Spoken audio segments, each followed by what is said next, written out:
खुदा जी का मार पैसे ने मोरा खे जेनी माले ॾिसंदे ही तो कपे हू तो कपे ही तो कपे बाहे लगे से किथा जी असांजे पाड़े में वेठी माई तू तो सॼो ॾींहुं मुंहिंजी गिला थी करे तोखे को चवण वारो आहे न मां तव्हांजो छानियो आहे माई छा जो तूं ॻाल्हि त ॿुधी त खाई बि थी खणी बि वञी थी वरी पाड़े में मुंहिंजियूं गिलाऊं थी करी त ही अहिड़ी आहे अॼु छा कयो त भई तूं मुंहिंजी गिला न कजे न मूंखे ॿुधाए उन ॾींहुं जो हुन सां सखीअ खे पई ॿुधाईंदी वते अलाए छा हो त मां शुकुर जो ॿुधी वरितो मां न त तूं त मने ई ना मनो हाय ठारे छॾियो अथई सखीअ खे ॿुधी नथी तूं त मरी शर्म छो मां ॿुधी मरां मां छा कयो आहे तव्हांखे छा कयो आहे तव्हांखे किथां जी हचा असांजे ॻिचीअ में तूं पई आई ऐं सखी वेचारी उनखे जो तो सॼे शहर में रुलायो आहे त कुकड़ चोर छा मोही तुंहिंजी हिकिड़ी कुकड़ चोराई अथसि जो उनखे खणी ढंढोरो कयो आहे अथई ऐं हितां रोज़ केॾीमहिल पती ॾे केॾीमहिल खीर ॾे केॾीमहिल खंड ॾे ऐं पंहिंजे घर में कुझु अथव बाकस बि मां खां घुराईंदी आहियां वरी मूंखे थी मेड़ा ॾींदी वते पई त 2 रुपयनि वारो इहो बाकस बि नथी वठी सघे वरी चए मूंखे त मां तोखां पती वठण ईंदी आहे इहो तोवारा ॿार ईंदा आहिनि सॼो ॾींहुं मां केक बि खाराईंदी आहियां अलाए छा खाराईंदी आहियां ना तूं आई छा हिकिड़े दफ़ो हिकिड़े बाकस जी खणी तीलड़ी खणी ॾिनी आहे अथई उनखे खणी बाहि वांगुरु चुचड़ी ॾिनी आहे अथई कुझु हया कर छो माई बोल वठण ईंदो आहे तोवारो पुटु तोवारी धीअ जेको आहे सो मूंखां हुन ॾींहुं इहो वारा वठी वई आहे मुंहिंजी धीअ जा मां शादी ते पाईंदसि मां चयो तव्हांखे त अलाह कुझु ॾिनो ई कोन्हे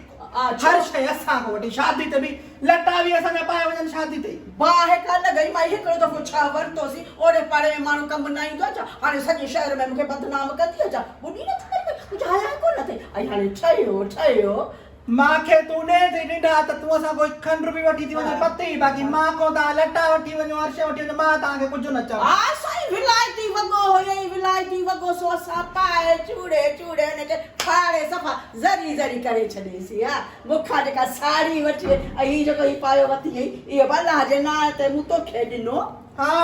मूंखे ख़बर आहे हर शइ जी जेका तव्हां पंहिंजी शइ वठंदियूं आहियो वरी रहंदो अञा मूंखे ॾेई छॾियो त अड़े तूं असांजी हीअं आहे उहा तोवारी दोस्त बि त मां खां सॼियूं कुकड़ मुंहिंजा चोरा वरी उनखे मथां वरी तूं अञा कख थी ॾे पई सखीअ बि करे सखी जो नालो न खणंदी कर रोज़ वीचारी ईंदी आहे किथां ॿोहारी कंदी आहे सॼो ॾींहुं मुंहिंजी ख़िदमतूं कंदी आहे सखी जो नालो न खणंदी कर हा ख़िदमत कराई थी तॾहिं त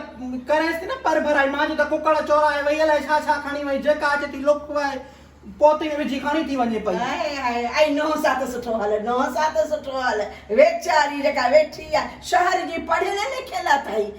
उन सां इहे थी तूं ॻाल्हाई मुंहिंजी नुंहं जो फिक्र तोखे न वठे मां सां ख़ुशि आहे तूं विच में असांजे में तीली न ॾे तीली ख़ुशि जेके तुंहिंजूं ॻाल्हियूं हिते करे वई आई मुंहं ते वठी त अचीसि सॼा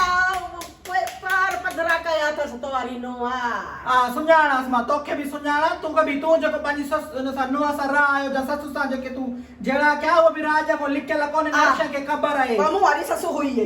अहिड़ी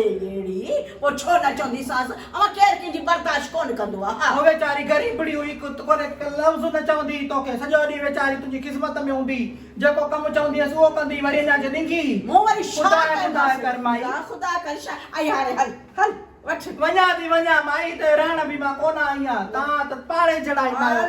कॾहिं दर सां जो छॾींदी अची हिते वरी पाड़ो वसाए वेठी आहे किथे उते वेठी हुई हाणे सही शहर में थी रहे मुहांडो बि शहर में रहण जहिड़ो अथव हल